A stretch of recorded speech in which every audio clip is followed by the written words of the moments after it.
Another question from Coach Jason Ort, the pride of Iowa. How do you fit the offensive line puzzle together? Best player goes, maulers, quicker guys. And I did these verbatim, by the way, so I didn't fix anything. These are how the questions came in because this is how people want to know what to do. So let's talk a little bit about offensive line. I think I recorded a video about this maybe it was a few months ago. But as far... man, I should have checked my slides, so ignore that.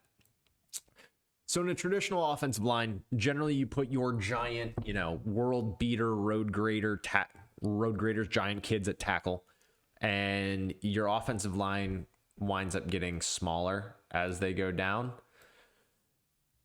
As a flexbone coach, what I found is we kind of like to do the opposite. This also, every time I draw this up, reminds me of Da Vinci Code. My apologies. Another weird movie reference. Generally, we want to put our biggest and best kid at center. And what happens is the biggest thing that we find that can stop us in this offense is if a team has a really good nose guard and he just pushes the center back into the mesh repeatedly. We did have an instance in a game a few years ago where our starting center before a game was unable to play. And we had our 175-pound backup center start against a 275-pound University of Cincinnati commit. Didn't go well. I have chills thinking about that game, also because it was freezing and raining. So typically, biggest kid at center. You want your next biggest kids at guards.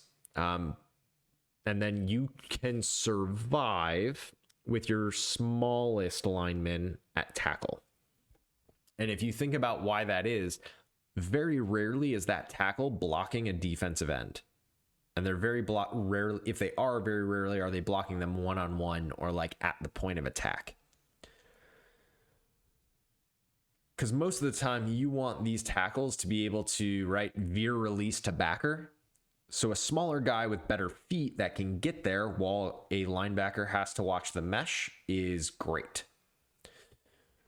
The one caveat to this is if you are a team that runs QB counter option, trap, any type of pulling, your guards have to be fast enough and with a good enough feet to be able to pull from one side to the other.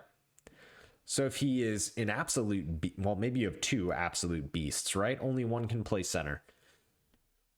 So for your second guy, maybe putting a little stock in, if you have your guards pull, putting the kids that can pull at guard.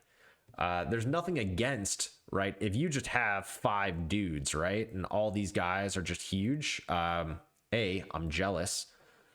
But B, there's nothing wrong with that. Most of us are not in that scenario, though.